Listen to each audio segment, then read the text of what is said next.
Hello dear friends, एक बार फिर से आप सभी का स्वागत है हमारे इस छोटे से क्विज़ के अंदर और छोटे से वीडियो के अंदर कह सकते हैं, जिसमें हम आपके साथ में कुछ क्वेश्चंस डिस्कस करते हैं जैसा आप सभी जानते हैं।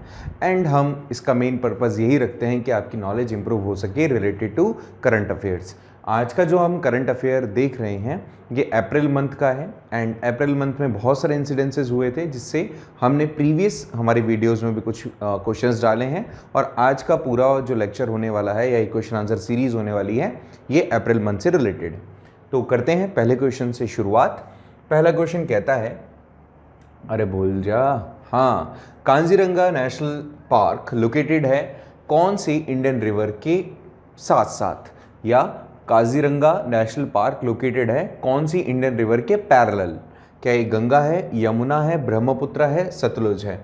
तो काजीरंगा नेशनल पार्क के बारे में आपको पता होना चाहिए कि ये सिचुएटेड है आसाम में और आसाम में ये फेमस है फॉर वन हॉर्न राइनोसोरस के लिए। और ऑब्वियसली ये भी हम जानते हैं कि अगर आसाम के अंदर रिवर की बात करें तो ना ही तो वहाँ गंगा जाती है, ना ही जमुना जाती है, ना ही सतलुज जाती है। ब्रह्मपुत्र रिवर वहाँ से एंट्री करती है, मतलब आप बोल सकते हो अरुणाचल प्रदेश से होती हुई, आसाम से होती हुई वो बांग्लादेश में एंट्री करती है। तो यहाँ पर जो रिवर होगी दैट वुड बी ब्रह्मपुत्र। तो राइट आंसर हमारा सी होगा। होपफुली आपने राइट आंसर चूज किया होगा। कौन से इंस्टीट्यूट ने लॉन्च किया digital platform fast and secure transmission of electronic records faster. अब देखो सबसे अच्छी चीज़ क्या है, थोड़ा सा लॉजिकल चीज़ क्या है कि ये जितने भी शॉर्ट फॉर्म्स होती है ना, लगने में तो ऐसा लगता है कोई वर्ड है बट इसकी कितनी डिटेल्ड फुल फॉर्म्स होती हैं। तो इसने ये पूछा है कि जो फास्टर है इसको कौन से इंस्टीट्यूट ने लॉन्च किया है। क्या रिजर्व बैंक ऑफ इंडिया है, सुप्रीम कोर्ट है, इलेक्शन कमीशन है, सेंट्रल ब्यूरो ऑफ इन्वेस्टिगेशन है। तो इसको लॉन्च किया था CGI ने, चीफ जस्टिस ऑफ इंडिया ने, ठीक है। तो CGI के थ्रू ये निकला है तो ऑफकोर्स ये सुप्रीम कोर्ट से रिलेटेड है। इसका मतलब क्या था, कोर्ट ये चाह रहा था बहुत ही सिक्योर मैनर में जो भी डॉक्यूमेंट्स होते हैं, क्योंकि आप कोर्ट ऑफ रिकॉर्ड किसको कहते हो, सुप्रीम कोर्ट को कहते हो। तो कोर्ट ऑफ रिकॉर्ड मीन्स वहां पे सारे रिकॉर्ड्स होंगे, तो आप कितना फास्ट और सिक्योर तरीके से वो data one two another place पहुंचा सकते हो। ऐसे में कोर्ट टू कोर्ट भी वेरी कर सकता है और हर जगह पर इंफॉर्मेशन पहुंच सकती है बहुत ही तेज़ी से। इसीलिए सुप्रीम कोर्ट ऑफ इंडिया ने इसको क्या किया था, एक तरीके से लॉन्च किया था डिजिटल प्लेटफॉर्म। नेक्स्ट क्वेश्चन पे बात आ जाते हैं। इंडिया ने एक साइन किया है memorandum of understanding in which country to set up the Maritime Rescue Coordination Center। Maritime Rescue Coordination Center कौन सी कंट्री के साथ में, ठीक है। ये 28 अप्रैल को साइन हुआ है, याद रखेंगे आप। 28 अप्रैल को साइन हुआ है किसके साथ में, श्रीलंका के साथ में, ठीक है। याद रखना है आपको कि श्रीलंका के साथ में इसको सेटअप किया गया है। What is the theme of world autism awareness day ward 2022। देखो क्या है, ये यूनाइटेड नेशन की तरफ से चलाया गया एक प्रोग्राम है। हर बार इसमें कुछ ना कुछ थीम सोची जाती है। ये रिलेटेड है बेटा आपके जो वर्कर्स हैं उनसे, जो नॉर्मल डेली वेजेस वर्कर होते हैं उन लोगों के वेलफेयर के लिए। सो इसमें 2022 में क्या थीम इन्होंने सोची थी कि वर्क प्लेस को बेहतर बनाया जाए, क्वालिटी एजुकेशन दी जाए लोगों को, किसी को भी अपने आप को ग्रो करने से छोड़ा ना जाए, चूका ना जाए। Disorder not a disease, disorder हो सकता है उसको डिजीज तक ना वो पहुंचे, ठीक है। तो इस तरह का कुछ थीम है अलग अलग, इनमें से आपको बताना है 2022 के लिए कौन सी है, ठीक है। सो आपको थोड़ा सा दिमाग लगा के बताना है। अगर आप थोड़ा सोचेंगे जो मैंने अभी थोड़ी देर पहले कहा था तो आप अच्छे से पहचान पाएंगे कि यहाँ पर वर्क प्लेस को बेटर किया जा सके सभी वर्कर्स के लिए। That would be the theme for such award. Okay, so next, which is the first Indian state to issue the digitalized J-form to sale receipt of agriculture produce।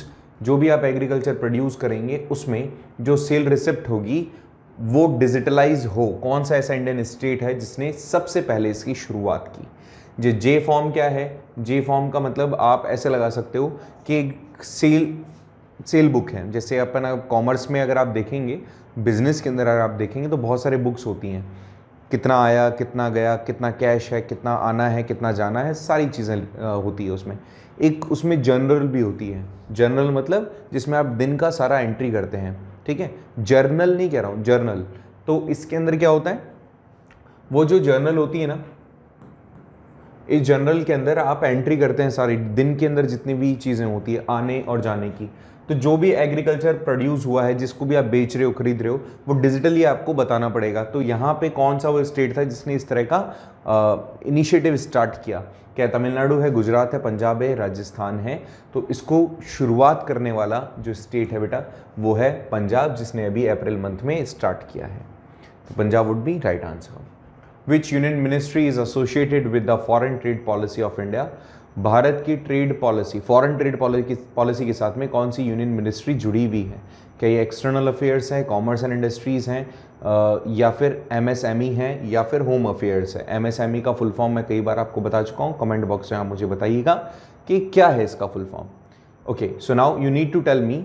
Trade है तो trade किससे related होगा, इनमें से एक बार सोच के देखें आप। ऑफकोर्स यहाँ दिख रहा है आपको ऑप्शन बी के अंदर कॉमर्स, तो ऑब्वियसली यहाँ पे option B would be right one के ministry of commerce and industry directly कहीं ना कहीं एसोसिएट होती है फॉरेन ट्रेड पॉलिसीज के साथ में। तो ये आपका आंसर ठीक हो जाएगा।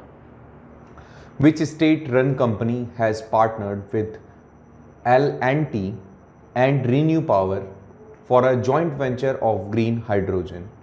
ग्रीन हाइड्रोजन के लिए L&T एंड रीन्यू पावर के साथ में भारत की कौन सी स्टेट कंपनी पार्टनरशिप करके काम कर रही है? Which state run company has partnered with L&T? ठीक है, L&T and renew power company के साथ में मिलकर के ग्रीन हाइड्रोजन के लिए कौन सी कंपनी काम कर रही है? ONGC, IOC, REC या फिर GAIL? सो अगर इसको थोड़ा सा डिटेल में आप देखेंगे तो यहाँ पर रीन्यू पावर मतलब कोई ना कोई ऐसी कंपनी होगी जो नो डाउट यहाँ पर काम कर रही होगी पावर प्रोडक्शन में, या फिर जो रिलेटेड होगी आपकी पेट्रोलियम से, जिससे भी पावर प्रोड्यूस होता हो। ठीक है, तो यहाँ पर अगर हम ग्रीन हाइड्रोजन की बात करें, ज़्यादा घुमाता नहीं हूँ, डायरेक्ट इसका आंसर बताने की कोशिश करता हूँ।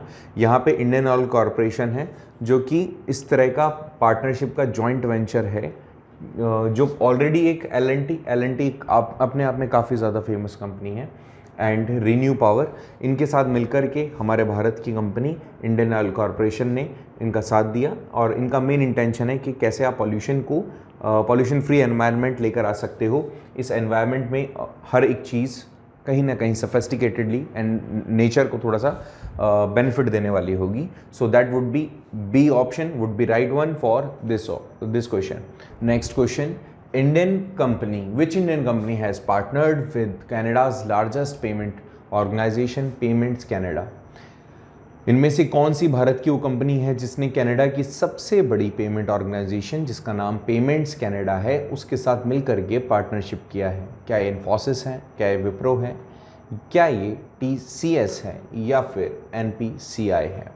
इनमें से कौन सी कंपनी है जिसने पेमेंट्स कनाडा के साथ में मिलके अपना एक तरीके से पार्टनरशिप उनको ऑफर किया just to make them self more large, थोड़ा और बढ़ाने के लिए? एंड फॉर श्योर कोई भी कंपनी पार्टनरशिप करती है just to having the profits in their pocket as well. So would it be A, B, C or D? Choose the right option. If you have selected option B, then you are absolutely right. Tata Consultancy Services has given the partnership to Canada's largest payment organization, which is Payments Canada. So option B would be right one. So let's take the next question, which is the Blue Nile River, which was seen in the news, originates in which country? Already you know the Nile River is the longest river in the world. Okay, and there are two divisions. We could say there is one Blue Nile River and second one is White Nile River. So we are asking a question which is related to first one, which is Blue Nile River, which was seen in the news, originates in which country? You have four options. First one is Ethiopia, Chile, Mexico or South Africa. For your kind information, Nile River originates in African continent. Now I have given you hint, just choose the right one, right option if you know. तो इसका सही जवाब क्या होगा? तुम्हें पता होगा Nile river कहाँ है, मैंने बताया आपको अफ्रीकन कॉन्टिनेंट में है। Now you need to select the right option. Is it option A, B, C और डी? तो अगर आपने चूज़ किया है ऑप्शन ए इथोपिया तो आप करेक्ट हैं। मैंने ऑलरेडी बता दिया आपको, इसने पूछा है आपसे ब्लू का, तो ऑब्वियसली यहाँ पर आएगा इथोपिया। ठीक है, next, the which state government formed a panel to frame the state education policy? इनमें से कौन सी स्टेट गवर्नमेंट ने एक पैनल बनाया है कि वो स्टेट एजुकेशन पॉलिसी बनाए? ठीक है, कौन सी गवर्नमेंट है? क्या केरला गवर्नमेंट है, तमिलनाडु गवर्नमेंट है, उड़ीसा गवर्नमेंट है, वेस्ट बंगाल की गवर्नमेंट है? जल्दी से अपना आंसर चूज़ करें और ऑप्शन बताएं कि कौन सी गवर्नमेंट है जिसने स्टेट एजुकेशन पॉलिसी को बनाने के लिए एक पैनल बनाया है। जल्दी से बताएं राइट आंसर। तो अगर आपने चूज़ किया है option B, then Tamil Nadu government would be the right one, because अभी लेटेस्टली बहुत सारी चीज़ें एजुकेशन के अंदर चेंज हुई है, उसको देखते हुए जो तमिलनाडु की गवर्नमेंट है उसने एक पैनल बनाया है।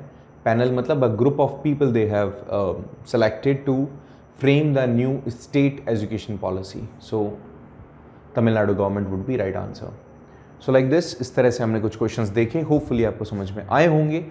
थोड़ा सा दिक्कत यह है कि आप लोगों का इंटरेस्ट इसमें कम है, तो अगर ऐसा है तो कुछ और बताएं कि हम ये वाला टॉपिक पढ़ना चाहते हैं, तो इसको हम स्किप करके कुछ और अपन स्टार्ट कर सकते हैं। बाकी मैं जो सोच रहा था वो यही था कि इन क्वेश्चन से कहीं ना कहीं आप लोगों को बेनिफिट मिलेगा फॉर श्योर, बट कोई बात नहीं, मिलते हैं नेक्स्ट वीडियो में। कोशिश करते हैं, आपके कमेंट से मुझे वैसे तो पता चल जाएगा कि हमें और क्या इनोवेशन इसमें लेकर आना चाहिए।